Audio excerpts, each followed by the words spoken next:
car's claim to fame is the V12, which was sourced from the Enzo. Enzo V12, I put the windows down so you can hear it. It's...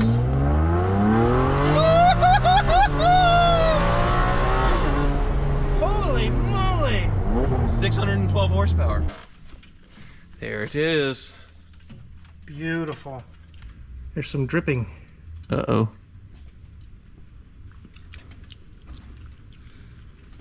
That's strange. It tastes really weird. What is that? Welcome to Hoovie's Garage, the dumbest automotive channel in all of YouTube. And today we are heading to the Car Wizard with my 2008 Ferrari 599, which I have just purchased. It is the greatest Ferrari GT ever, in my opinion. But nobody wants these things because it's the end of the line for the F1 paddle shift, flappy paddle gearbox, which is actually fantastic in this car. But maybe I'll be converting it to a gated manual down the road at some point. But also because of the maintenance upkeep. But I'm kind of hoping the previous owner's pain on this car is my pleasure, because in the last 4 years it's had about $40,000 in maintenance, really $50,000 if you include the elective surgeries and things, but really a lot of work done recently, including a new clutch. But there is some other gotchas, and I didn't do a pre-purchase inspection on this car before I purchased it because this is the dumbest automotive channel in all of YouTube. And where's the fun in knowing what you're getting before you buy it? I mean, it's better this way, right? Especially on expensive Ferraris. So let's head up to the Car Wizard, see what he thinks of this car, look at it, see if there's any issues, and then we're gonna check on the other exotics. We actually found the leak on the Lamborghini Murcielago. It was leaking from the front power steering fluid, and the Ferrari 456, a gated manual Grand Touring Coupe, another car that I absolutely love from Ferrari, has finally started acting up, and it is the best thing to break ever on that car. I am so excited. So let's head up. What is the Car Wizard doing? Wizard? Wizard! With the Beetle. Are you bonding with your new Beetle? Yes, I love this thing. Well, clearly it's a turbo, but is it... You got another stick shift car? I thought you swore off stick shifts. Well, I say things, I don't always mean them. This one is very light and easy to do, though. Okay, this is about your third or fourth Beetle when you swore off Beetles, too. I love Beetles now.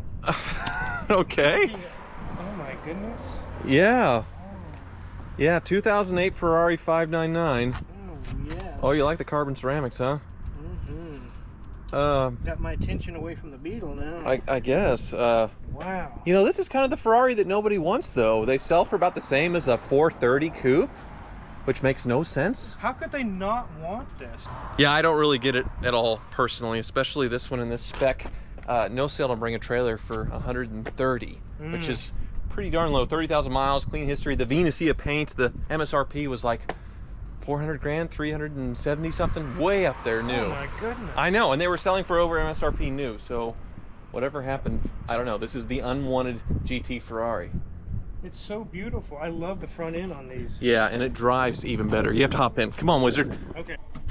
The Daytona seats give you a little hug, huh? They are so comfortable, though. They are pretty comfy. This interior is amazing. Yeah, it's absolutely smells good, gorgeous. too. It does smell good. And the carbon fiber. Look at these two little bumps here. You like my bumps? Yeah, I like the valley in between them. This car's claim to fame is the V12, which was sourced from the Enzo. Enzo V12, I yes. put the windows down so you can hear it. It's...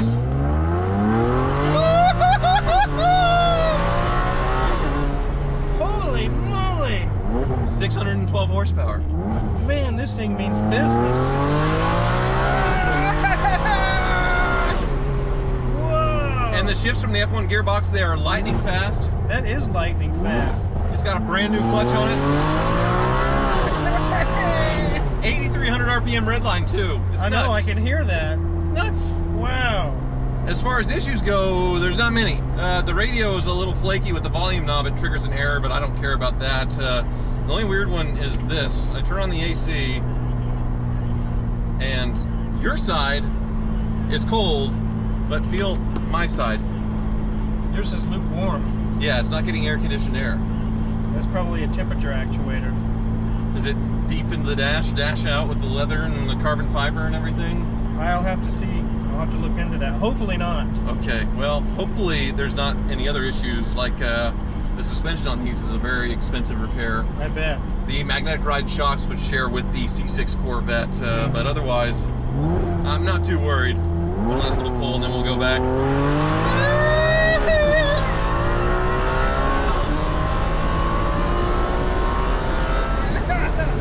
Holy moly! Isn't that wild? And the carbon ceramic brakes. No fade at all. No. I think you outdid yourself this time. I think the only car that I remember being this fast was when you had that MP412C. That was pretty fast. The GT500 is about as quick as this thing, but yeah, that's about it. Sounds so good. It's glorious. Yeah. Well, this is a thing, huh? This is definitely a thing. I showed this to the car ninja before I came up here. He said the paint color was ugly. Ugly? Yeah, the Venusia, the purple. It's gorgeous. Where are we putting this thing? It looks like every single lift of yours is tied up.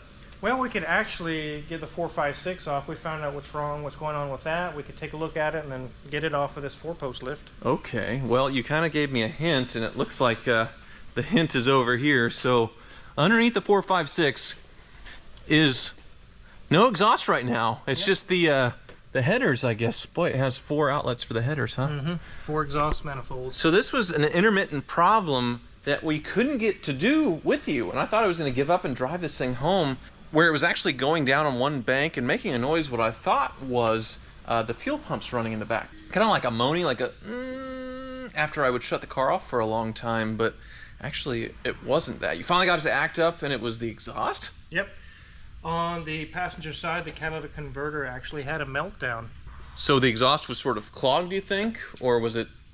It could be it's had a failure probably, maybe even when you got the car. Slowly it's gotten worse. And this happened when it was really hot out. I remember like 100 and something. 104. Yes, this is about the happiest failure I've ever had on a car because my goal was to make this thing sound better. It sounds like a vacuum cleaner, almost silent. For a V12 Ferrari, it's offensively quiet. It definitely doesn't sound like that. No, with a gated manual transmission in this thing, comfy 4-seat cruiser. I love the car, but hated the sound.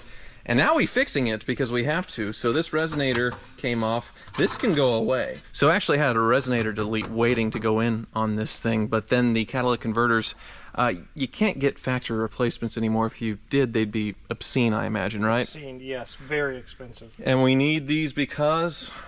Well, to keep your check engine light, keep your thermocouple happy, all that things to keep everything going smooth, and to be legal, of course. So what happened to it? You can take a look inside of here, and you can see something moving in there. Oh, so it's like a maraca. You can pick it up, right? You can. That's that's not how it's supposed. So is this one okay? This one is okay. Okay. So that was the left side. Yeah. But it had a meltdown where the catalyst just went bad on it. Okay. Well, it hasn't been up here for a little while. Did you notice anything else while it was here? It does have a small leak on the oil pan. Well, that's not small. It's oily everywhere. It's dripping through the nuts. We need to tighten up your nuts here, Tyler. Okay. So you're gonna tighten up my nuts for me, and then my leak should go away? Yeah, we'll probably get new ones that reseals the threads, and then that's typical on these. Yeah. So. I'm thinking about getting a vasectomy too, but anyway, kids are starting school soon. So, and then the Murcielago is here as well. It had a leak from the front, but it was power steering, which is very concerning. Let's go over to it. So the Murcielago's back down on the ground. Is that good news? Well, I'm actually very disappointed. Really? Yeah, because I was expecting some shocks to be rebuilt or a new rack to put in, and I saw a good payday coming. And all it was is one of the lines goes into the rack. It has copper washers. They were just a little loose. Yes. So just a little washer going into the rack. Because if it was the steering rack, that'd be probably like $5 grand just for the part. 5 to 7 in that range. And then the shocks, that'd be even worse. Oh, so probably 10 grand because it has that front lift shock. So I got lucky. Unlike the Diablo where I had to do both, this one is just a copper washer. Yes, we tightened it up, road tested it, it stays dry. Okay, so it's just up here waiting for an oil service then? Yep, we're waiting on the oil filter to come in. We're going to do the service on it, and then it's ready to go. All right, well, hopefully it's more good news on the 599. That is fantastic. But now we need to get the 456 down, and it is well, technically straight piped, you know. It's going to be very loud. It'll be enough to where we could move it over there, but we wouldn't want to drive it that way a long distance. I want to hear it. You want to hear it? Mm-hmm. All right, let's do it. No fires, please. We've already had that once in my life. Oh! I don't know what that sounds like.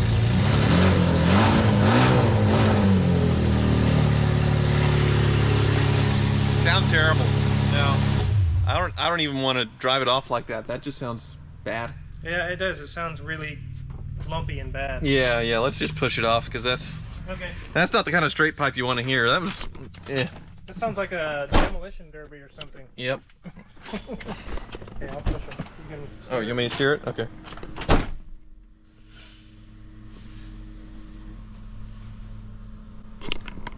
Wizard strength. Whee! Visibility is so good on this car, and the parking sensors really made it a breeze. And then, oh, there's a breeze right through there too, Wizard. You see the flying buttress? Yes. Hole? It creates downforce. But the prettiest part is probably the engine. There it is. Beautiful. Yeah, just a work of art, isn't it? Yeah, there's a bunch of extra wiring in the valley.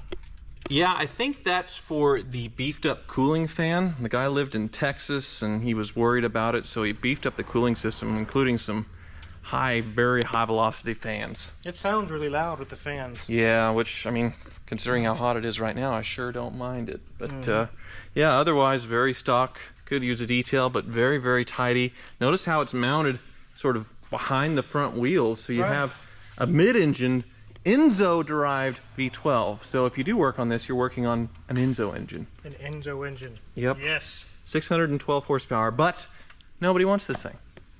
Apparently not, with the price you got it for. And the main reason is the scary maintenance, which on this car in the last 4 years is about 50 grand worth of receipts. Some of them elective, but there's a lot of big ones in there, like the clutch, 20 grand or so. Oh no, no one wants the idea of having to put money into a car like this. I suppose, but I mean, that's sort of what brings these cars down. No. A 430 has an F1 transmission just like this, so what's the deal? I have no idea. Well, hopefully we don't find that idea when you put it up in the air and we start finding stuff. Just fingers crossed. But you're double crossing, so you're canceling me out. Now you're, okay, whatever that is. It's a Vulcan crossing fingers. Can you do that? And somebody's going to say that's offensive in some country. Okay, here we go. Probably a lot of underbody panels. Yes. But what we want to see is dry underbody panels. Yeah. So far, so good. We can take a peek up through here. There's these fans you're talking about. You can see them.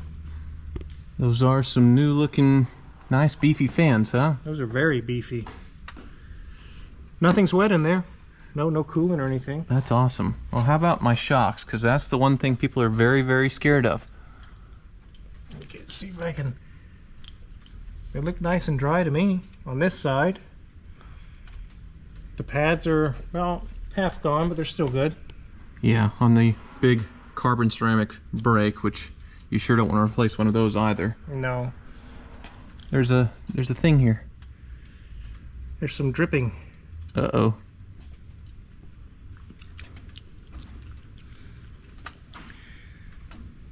That's strange. It tastes really weird.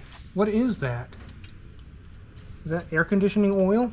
Let me go get a little fluorescent light I have real quick. Okay. Pulled this out of my Beetle. I was just playing with it. It even has a glowing tip. It's a probe. Okay, a fluorescent probe. See, that's just a normal oil color, so it must be just an oil leak. It's not AC. Oh. Well, why is it just around there? It could be leaking from something on the engine and just kind of blowing over there. Let me get my normal light. All right. We'd have to pull all these panels down and really get an idea of what it is. But it is a pretty minor leak, though. It's a minor engine oil leak or something. It's nothing that's pouring. It's a very minor leak. All right. This side over here is dry. Well, we can lower it back down in a minute and get a mirror back there and see if we can see anything. Otherwise, underbody panels have to come off. But yeah, moving on. Looks like here's our aftermarket exhaust here. kind of like what we're doing on the 456. It looks like a resonator has gone bye-bye, huh? This looks very Corvette-ish. Really? With the fact that the transmission and stuff's back. Oh, yeah. The idea of it, not the heart. Everything's dry back on this panel. Yeah, how are my shocks back here looking? You can see it through here. They're dry. Oh, that's good. That one's nice and dry. Mm-hmm. I'll go check this one. Delphi shocks. Yep, shared with Corvette. Nice and dry. Goes all the way back to the 355 with the ZR1. They had the same kind of active shock from Delphi. Mm-hmm. So. Tubey. Yep, tubey, a valved exhaust, I think, because I see the little vacuum pods there. Well, I don't see anything else going on. Let's go ahead and lower it down and check out that leak. Okay. Oh, there's more plastic, fantastic, but I think... Oh, I can see it. It's a valve cover gasket. You can see it just barely through. It's wet at the corner down there. Oh. Okay. That looks pretty involved to get to, though, since these intakes have to come off, huh? Yep. And coils and everything have to come out to get to it. It's not too bad once you get down to it, but it can be labor intensive. And we also need to see what's going on with your dash, check on what it's going to take to get to those little actuators. Okay, so a little research to do in the office. We haven't been there in a while. Nope. All right, motorcycle shopping, huh? Oh yes, it's a Superleggera V4, 100 grand. $100,000 for a motorcycle? Yeah. Oh man, I would love to have that. And I think if we get this thing going on this 599, I could... No, surely not. Well, it's Italian. Yeah, but it's only two things on this car that need to be fixed, so dream cheaper. All right, well, I do have something to show you. I don't need you going through all my tabs. Well, here. we want to go, yeah, let's not show every tab you have open because... so that's... Is that to fix my air conditioning? Yeah, so instead I don't have to pull the whole dash. I can just pull the center stack bezel away. You see I can just reach my hand. There's actuators on each side of the HVAC box here. I can be able to get to them and very likely do the job without major teardown. So that should be cheap, right? Do I even need to sit down? I mean, it's only two things. Well, it's not cheap, but it's not super expensive either. Okay, so valve cover gasket. It's a 12-hour job, and then the price of gaskets. At a dealership, you're looking at $3 grand just to do the valve covers. But your price is $1,500 bucks. A 12-hour job? 12-hour job. Really? Yep. Okay, $1,500, and then the AC. I see. I'm skipping ahead here, so $1,300 to. But it's right there. You just have to put a few things off. Carefully, time-consuming. Okay. I don't want to buy you a new dash. How much are the actuators? They're $200 or $300 each. They're not too bad. Okay, so you rounded up to $3,000. Really, that should be $2,800, huh? That gives us a little wiggle room. I see. Well, neither of them are very urgent things, and clearly you have a lot going on in your shop right now, so we'll wait until, I guess, one of the Ferrari or the Murcielago's done or something else, and then I'll trade you out when I'm done driving it. But yeah, I'm not in a hurry to give it away. I imagine you're not, so... This is a little awkward, because normally I bring my big camera for us to sit across, but anyway, I didn't expect to have to sit down with this car, and it does have a few issues. Yeah, $3 grand's a lot, but... It's not bad for that car.